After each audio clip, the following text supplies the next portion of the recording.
विस्तार कब तक होगा? नहीं, देखिए ऐसा है कि मुख्यमंत्री, chief minister plus deputy chief minister वो मंत्रिमंडल है। अब मंत्रिमंडल का विस्तार होना है। मंत्रिमंडल विस्तार में भारतीय जनता पार्टी की इतनी रुचि क्या है? कौन मंत्री होना चाहिए, ऐसा होना चाहिए, इस एरिया का होना चाहिए, इस जाति का होना चाहिए, अंदर ये यही चर्चा कर रहे थे। आप भाई, आपका अधिकार ही नहीं है, आपका मैंडेट ही नहीं है मंत्रिमंडल का तय करना। मुख्यमंत्री का विशेष अधिकार है। ये तय मुख्यमंत्री को करना है कि किसको मंत्री बनाना है, किसको नहीं बनाना है। आप जो है कुछ दिन पहले आप सत्ता में थे, जिस मर्जी को बना लेते, लेकिन आज आप जो है उपदेशक बन गए हैं, आज आप कथावाचक बन गए हैं। अब लगातार ये बातें रख रहे हैं। 75,000 करोड़ रुपए का कर्जा छोड़ के हिमाचल प्रदेश पे आप जा रहे हैं। और ये कोई मैं नहीं कह रहा हूँ, ये ऑथेंटिक डॉक्यूमेंट जो है आज कानून का जो है पुस्तिका हमने विधानसभा में रखी, जिसमें कि केंद्र सरकार द्वारा जो है अधिकृत पुस्तिका है वो।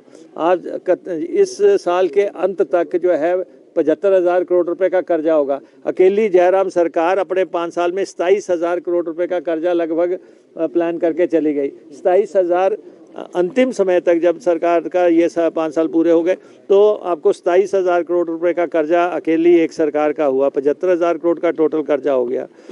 FRBM कानून में संशोधन करने पड़ रहे हैं। तो आपके सामने स्थितियां हैं। तो इसलिए हम जो है फिर भी हमने दस्तावेज बड़ी शालीनता से पेश किया, बहुत अदब से पेश किया। और जहाँ तक विपक्ष के नेता की सम्मान की आप बात करते हैं कि जी कल गवर्नर साहब आए, विपक्ष के नेता को बुलाया नहीं गया, ये जो है नोटिफाइड है। जब राष्ट्रपति सम्माननीय प्रणब मुखर्जी थे, उस समय ये बुकलेट छप के आ गई है कि जब गवर्नर विधानसभा में प्रवेश करेंगे, कौन किस स्थान पे खड़ा होगा, कहाँ पे मुख्यमंत्री खड़े होंगे, कहाँ पे जो है स्पीकर खड़े होंगे, कहाँ उनके सेक्रेटरी खड़े होंगे, कहाँ पे अन्य लोग होंगे, वो बिल्कुल नोटिफाइड है। लेकिन इसके बावजूद भी गवर्नर साहब आए थे। गवर्नर का सम्मान करने से आपको कौन रोक रहा था? आपको खुद आना चाहिए था कि महामहिम राज्यपाल आ रहे हैं, हम उनको बुके दे के सम्मान करना चाहते हैं। आपके भी तो कोई जिम्मेवारी है। जहाँ तक निराशाजनक है, ये निराशा तो 5 साल चली रहेगी। सत्ता चली गई तो निराशा ही होगी ना। अब कहाँ से आशा कहाँ से आ जाएगी? आशा तो इनको सिर्फ सरकार में नजर आती है। सरकार होती तो आशा है, अब इनको निराशा ही लगेगी। अरे भाई, अगर किसी दूसरे दल को शासन करने का अधिकार प्रदेश की जनता ने दिया है, आप उसको स्वीकार करें। आपकी हार की हुई आप मंथन करें, आप अपनी पार्टी में बैठ के मंथन करें। और मैं आपको एक बात बताऊं, इन पे बहुत भारी प्रेशर है अंदर। आप देख नहीं रहे हैं, बार बार उठ के कोई 3 आदमी बाहर जा रहे हैं, कभी 4 आदमी बाहर जा रहे हैं। बाहर जाना है कि नहीं जाना है, उस पर राय बनानी है। इनका शुरुआत में ही इन पे बहुत ज़्यादा प्रेशर पड़ गया है विपक्ष की भूमिका निभाने के लिए। और इसलिए जो है ये हमें तो पहले से आभास था कि ये शाम को नहीं बैठेंगे। इसीलिए हमने उनको बहुत जो है सम्मानजनक तरीके से भी रिक्वेस्ट किया कि आप बैठिए, जाने का समय है। विदाई की बेला पे कोई झगड़ता है? कोई है? विदाई हो रही है, उस समय जो है आप उसमें भी जो है नारे लगा रहे हैं। इसलिए सिर्फ बाहर पब्लिक को दिखाना कि हम लड़के आए हैं, और कुछ नहीं। लड़ना क्या, पर पब्लिक को नहीं पता कि 25 दिन पहले आपको सत्ता से बेदखल किया गया है। सर, सदन में मंत्रिमंडल को लेकर ट्रोल किया, और कोई ऐसा मसला भी नहीं था जिस पे कि आप गुस्सा दिखाने की कोशिश करें। गुस्सा तो आपको सिर्फ एक बात का है कि आपसे सत्ता छिन गई है, और कुछ नहीं है। आप जितने भी सदस्य बोले, आप बताएं कि भारतीय जनता पार्टी के लोगों के पास क्या सब्सटेंशियल या क्या सब्सटेंस था ऐसा जो कि जिससे कि वो कांग्रेस ने जो यहाँ पे राज्यपाल महोदय का अभिभाषण आया है, उसमें रचनात्मक बातें कही हैं, सकारात्मक बातें कही हैं। हमने कोई पोस्टमार्टम नहीं किया, हमने कोई उधेड़-बुन नहीं किया। हम चाहते तो इस अभिभाषण में जो है 5 साल के पूरे कच्चे चिट्ठों का भी समावेश कर देते, लेकिन हमने कहा नहीं, हमने आगे जाना है, हमने आगे बढ़ना है, हमें विकास की राजनीति करनी है, कल्याण की राजनीति करनी है।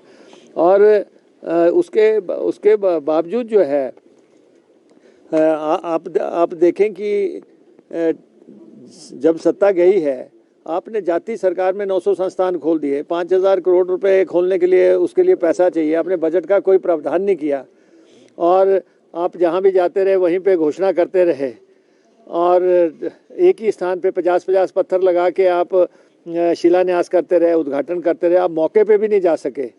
आप जहाँ किसी भी कॉन्स्टिट्यूंसी में जाते थे वहीं से जो है सारे शिलान्यास कर देते थे।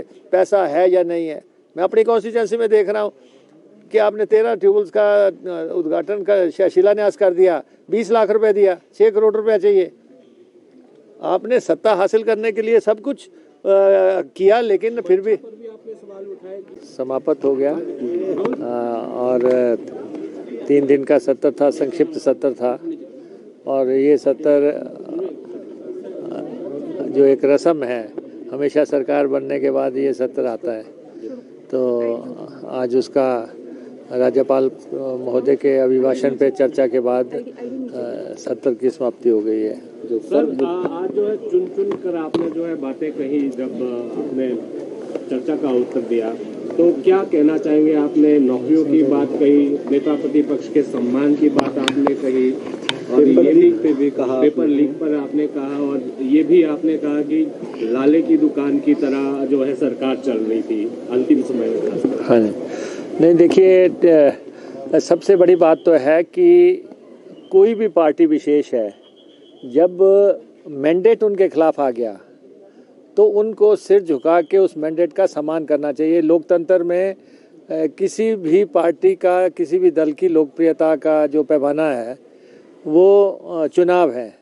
चुनाव आप हार चुके हैं और चुनाव हार चुके हैं तो जनता के जनादेश को स्वीकार करो। सबसे पहले तो ये बोलते विधानसभा में आके कि हमने जनता के जो जनादेश में आया है उसको स्वीकार किया है। आप विपक्ष में आ गए। अब अभी आप क्या 25 दिन में कह रहे हैं जो सत्ता आती है छीन ली जाती है? कौन छीन लेगा सत्ता? हिमाचल प्रदेश की जनता ने वोटें डाली हैं, वोट डालने के बाद सरकार बनी है और 40 सीटों वाली मजबूत सरकार यहाँ पे बनी है। तो इसलिए और जो आचरण इन्होंने विधानसभा सत्र के अंतिम क्षणों में किया, उसमें इन्होंने सारी रिवायतें तोड़ दी। हमने भी 5 साल, हम भी विपक्ष में थे, 5 साल विपक्ष, अगर जनता ने आपको विपक्ष में भेज दिया है तो उसका सम्मान करते हुए जो रस्में हैं उनकी अदायगी होनी चाहिए। कभी नहीं हुआ कि अंतिम क्षण पे धन्यवाद प्रस्ताव के लिए विपक्ष जो है मौजूद ना हो।